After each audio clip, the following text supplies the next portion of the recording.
Hello, ഞാൻ AB. ഞാനിന്നൊന്ന് നടക്കാൻ ഇറങ്ങിയതാണ്. വിയന്നയിലെ 22ാമത്തെ ഡിസ്ട്രിക്റ്റിലുള്ള കൈസർ വാസർ എന്നറിയപ്പെടുന്ന, അല്ലെങ്കിൽ ഇംഗ്ലീഷിൽ എംപറർ വാട്ടർ എന്ന് അർത്ഥമുള്ള സ്ഥലത്തൂടെയാണ് ഇന്ന് നടക്കുന്നത്. ഇപ്പോൾ ഫോൾ സീസണാണ്. പ്രകൃതി മൊത്തം മഞ്ഞയായിരിക്കുന്നു.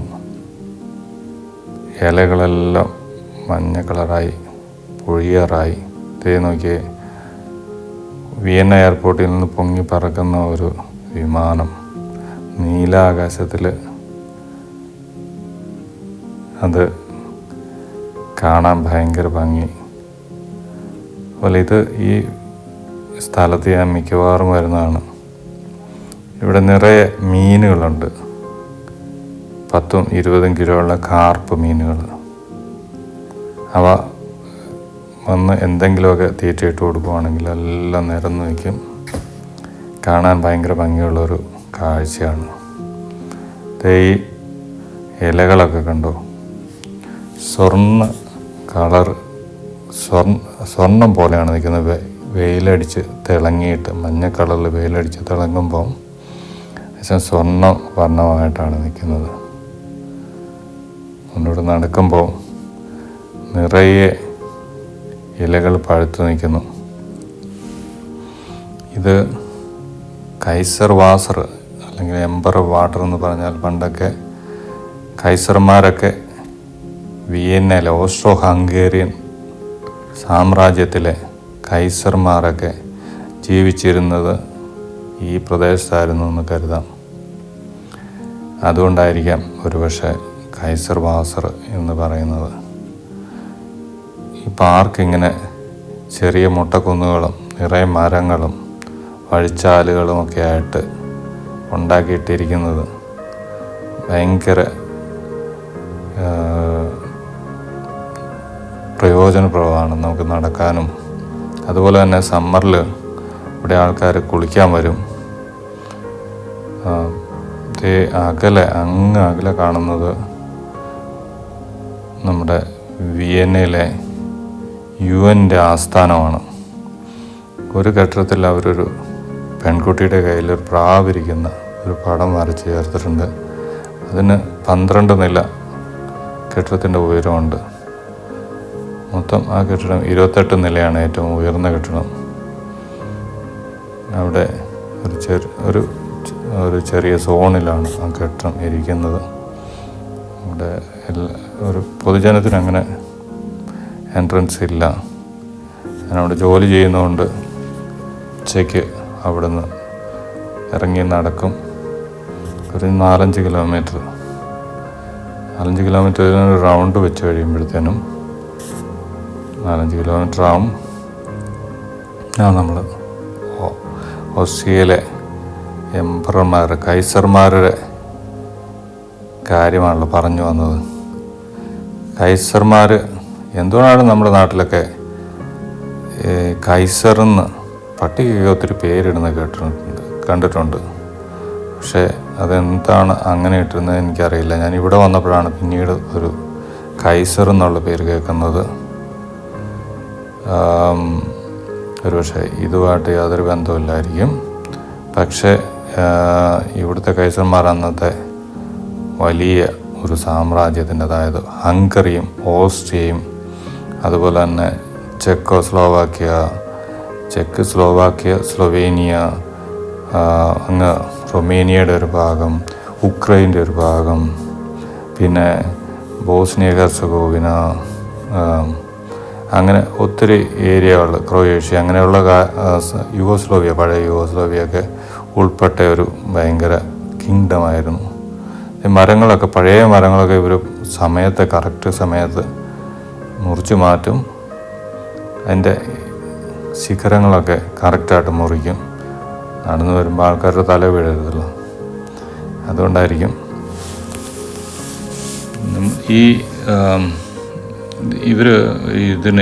ഇത് പഴയ ഡാന്യൂബ് എന്ന് പറയുന്നത് ഓൾഡ് ഡാന്യൂബിൻ്റെ കൈവഴികളാണ് ഈ കാണുന്നതൊക്കെ. അങ്ങ് അകലെ കാണുന്നത് ഒരു ഐലൻഡാണ്. ഗെൻസെ ഹോയ്ഫൽ എന്നാണ് അതിൻ്റെ പേര്.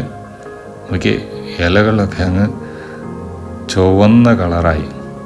ചുവന്ന കളർ എന്ന് പറഞ്ഞാൽ അത് ഉടനെ തന്നെ അത് പൊഴിഞ്ഞ് നിലത്ത് വീഴും. മഞ്ഞ കളറിലെ ഇലകളും എല്ലാം ഏകദേശം 2 ആഴ്ചയ്ക്കകം പൊഴിഞ്ഞ് നിലത്ത് വീഴും. അതിനു മുമ്പുള്ള ഒരു കാഴ്ചയാണ്, അല്ലെങ്കിൽ നമുക്ക് പ്രകൃതി ഒരുക്കിയിരിക്കുന്ന കാഴ്ചയാണിത്. പിന്നീട് മരങ്ങളിലൊന്നും കമ്പുകൾ മാത്രമാകും. ഗെൻസെ ഹോയ്ഫലിനെ പറ്റി പറയണല്ലോ. അവിടെ സമ്മറായി കഴിഞ്ഞാൽ നമുക്ക് നീന്താനും കുളിക്കാനുമുള്ള എല്ലാ സൗകര്യങ്ങളും ഉണ്ട്. നീന്തൽ കുളങ്ങൾ, കുളിമുറികൾ, അങ്ങനെ എല്ലാ സൗകര്യങ്ങളും. ചെറിയ ടിക്കറ്റ് എടുത്ത് നമുക്ക് അവിടെ പോയി ഒരു ദിവസത്തെ ഡേ പാസോ അല്ലെങ്കിൽ മണിക്കൂർ നേരത്തിനൊക്കെ എടുത്ത് കുളിക്കാൻ പോകാം. പിന്നെ മുന്നോട്ട് നടക്കുമ്പോൾ നമുക്ക് ചെറിയ ഇടവഴികളൊക്കെ ഉണ്ട്. ഇടവഴികളിൽ കൂടി നമ്മളിങ്ങനെ നടക്കുമ്പോൾ ചിലപ്പോൾ നമ്മളെ പോലെ നടക്കാനിറങ്ങിയ ആൾക്കാരെ കാണും. ഓട്ടക്കാരുണ്ട്, നടപ്പുകാരുണ്ട്. ചിലരോടൊക്കെ ഹലോ ഹായ് എന്നൊക്കെ പറയും. ചിലരൊക്കെ തിരിച്ച് പറയും. എന്തെങ്കിലും തിരിച്ച് ചിരിച്ച് എന്തെങ്കിലുമൊക്കെ പറയും. ഹായ് എന്ന് തന്നെ പറയും. ജർമ്മനിൽ ഹൈ അല്ല, ഗ്രൂസ് കോട്ട് എന്നാണ് പറയുന്നത് ഗ്രീറ്റ് ചെയ്യാനായിട്ട്. അത് പറയുമ്പോൾ അവർ തിരിച്ച് ഗ്രൂസ് കോട്ട് എന്നൊക്കെ പറയും. അല്ലെങ്കിൽ വേറെ ചുമ്മാ ഹായ് എന്നോ അല്ലെങ്കിൽ ഇവർ പറയുന്ന സെർവൂസ് എന്ന് പറയും. അങ്ങനെയൊക്കെ പറയാറുണ്ട്. ഒരു മരവും ആ മരത്തിൻ്റെ അടുത്തിരിക്കുന്ന വീടിൻ്റെ കളറും നോക്കി എന്തൊരു ഭംഗിയാണ്. പിന്നെ ഈ സൂര്യൻ മൊത്തം നിലത്ത് മുഴുവൻ കരിയില വീണ് കിടക്കുന്നു. കരിയിലയല്ല, പഴുത്തിലകൾ. അവ വീണ് കിടക്കുന്നത് തന്നെ ഭംഗിയാണ്. അതിൻ്റെ മുകളിൽ മഞ്ഞ കളറുള്ള വെളിച്ചം, അതായത് ഇലകളിൽ കൂടി കടന്നു വരുന്ന വെളിച്ചം ഭൂമിയിലേക്ക് പതിക്കുമ്പോൾ എന്തൊരു ഭംഗിയാണ് കാണാൻ. ഇത് 2 ആഴ്ച ഒക്കെ കാണുള്ളൂ ഈ ഭംഗി. അത് കഴിയുമ്പോൾ അത് തീരും. പിന്നീട് ഒരു ചെറിയ ഹെലികോപ്റ്റർ അങ്ങോട്ട് പോയി കേട്ടോ. പിന്നീട് ആ ഇലകൾ, കമ്പുകൾ മാത്രമാവും. കമ്പയിൽ പതുക്കെ മഞ്ഞ് പോലെ ചെറിയ മഞ്ഞ് കണങ്ങൾ പിടിച്ച് തുടങ്ങും. പിന്നീട് അതൊരു മഞ്ഞ് വീഴ്ചയാവും. മഞ്ഞ് വീണ് അതിലെല്ലാം നിറയെ മഞ്ഞ് പിടിച്ചിരിക്കും. അപ്പോഴും വെളിച്ചം വരുമ്പോൾ അതൊക്കെ കാണാൻ വലിയ ഭംഗിയാണ്. പക്ഷേ തണുപ്പ് എനിക്ക് അത്രയൊരു ഇഷ്ടമുള്ള സംഗതിയല്ല. കാര്യം പറഞ്ഞാൽ ഒത്തിരി ഡ്രസ്സൊക്കെ ഇട്ട് നമുക്ക് വേണമെങ്കിൽ അതൊക്കെ എൻജോയ് ചെയ്യാം. ഇവിടുത്തുകാർക്കൊക്കെ തണുപ്പ് വലിയൊരു ഇഷ്ടമുള്ള കാര്യമാണ്. അവർ സ്കീയിങ്ങിന് പോവും. അതുപോലെ തന്നെ അവർക്കത് വേണ്ട വിധത്തിൽ ഡ്രസ്സ് ചെയ്യാനറിയാം. പിന്നെ എനിക്ക് തോന്നിയിട്ടുള്ള എപ്പോഴും അവർക്ക് റെസ്പിറേറ്ററി പ്രശ്നങ്ങളൊക്കെ കുറച്ച് കുറവാണ്. നമുക്ക് പെട്ടെന്ന് സിക്കാവും. അല്ലെങ്കിലും ഇവിടുത്തെ സീസൺ മാറുമ്പോൾ ഒരു സിക്കാവുന്ന ഒരു പരിപാടി ഉള്ളതാണ്. പനി പിടിക്കും, ജലദോഷം പിടിക്കും, അങ്ങനെയൊക്കെ. കറങ്ങി ഒരു റൗണ്ട് എടുത്ത് അങ്ങോട്ട് പോയ പഴയ പാലത്തിൽ തന്നെ എത്താറായി. ഈ ഇതും കടന്ന് കുറച്ചുകൂടെ മുന്നോട്ട് ചെല്ലുമ്പോഴും ചെന്ന് കഴിയുമ്പോൾ തിരിച്ച് ഓഫീസിലെത്താറാവും. ഈ പാർക്കൊക്കെ സമ്മറിൽ നിറയെ ആൾക്കാരായിരിക്കും. അതായത് ഒരു വെള്ളത്തിനൊക്കെ 25 ഡിഗ്രിയൊക്കെ ആയിക്കഴിഞ്ഞാൽ നിറയെ ആൾക്കാരായിരിക്കും. അവരിവിടെ വന്ന് ടവലോ അല്ലെങ്കിൽ ബെഡ്ഷീറ്റൊക്കെ ആയിട്ട് വന്നിട്ട് ഷീറ്റ് വിരിച്ച് അതിൽ കിടന്ന് കുളിച്ച് ഒരു ദിവസമൊക്കെ എൻജോയ് ചെയ്ത് അങ്ങനെ കിടക്കും. പ്രത്യേകിച്ചും റിട്ടയറീസ് ആയിട്ടുള്ള ആൾക്കാർ അവരുടെ ലൈഫ് പ്രത്യേകിച്ചൊന്നും ചെയ്യാനില്ലാത്തതുകൊണ്ട് അവരിങ്ങനെ എൻജോയ് ചെയ്ത് ഇവിടെ കിടക്കും. അതുപോലെ ഈ ഇതിലൂടെ ഞാൻ എല്ലാ സീസണിലും നടക്കാറുള്ളതാണ്.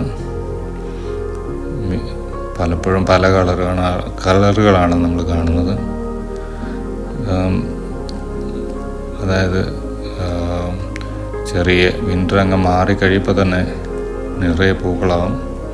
പൂക്കളും ഇലകളും കായകളും. ഇവിടുത്തെ മരങ്ങളൊക്കെ ഞാൻ ശ്രദ്ധിച്ചിട്ടുള്ളത്, അവരൊക്കെ എത്രയോ പെട്ടെന്ന് ഓടി അവരുടെ പൂക്കൾ, കായകൾ, പിന്നെ ഫലങ്ങളായിട്ട് അവ പൊഴിഞ്ഞ് നിലത്ത് വീഴും. ആ ഒരു 3 മാസത്തെ ഇടവേളയ്ക്കകത്ത് എല്ലാം റെഡിയായി അടുത്തൊരു വിൻ്ററിൻ്റെ ഉറക്കത്തിനുള്ള തയ്യാറെടുപ്പ് അവർ നടത്തും. അതിനിടയ്ക്ക് തടി വണ്ണം വയ്ക്കും, ചെടികൾ വലുതാവും, അതുപോലെ എല്ലാം നടക്കും. ഇത് വിൻ്റർ റെസിസ്റ്റൻ്റ് ആയിട്ടുള്ള മരങ്ങളാണ്. അതിൻ്റെ നോക്കിയും ഇലയൊക്കെ പൊഴിഞ്ഞ് തീരാറായിട്ടിരിക്കുന്നു. വഴികളിൽ നിറയെ പൊഴിഞ്ഞ ഇലകളാണ്. ഞാൻ നടന്ന് തിരിച്ചെത്താറായി. ഇനിയിപ്പം ഇച്ചിരൂടെ ഒരു 200 മീറ്ററും കൂടെ നടന്നാൽ ഓഫീസായി. അപ്പം ഇന്നത്തെ നടപ്പ് ഇവിടെ അവസാനിക്കുകയാണ്. കണ്ടിന്യൂസ് ആയിട്ട് എടുത്തിട്ടില്ല, ഇടയ്ക്കിടയ്ക്ക് എടുത്ത വീഡിയോ ആണ്. അടുത്ത ദിവസം നടക്കുമ്പം വീഡിയോ കിട്ടിയാൽ ഇടാം. ഈ കളറുകളൊക്കെ നിങ്ങൾക്ക് ഇഷ്ടമായില്ലേ? ഓക്കെ.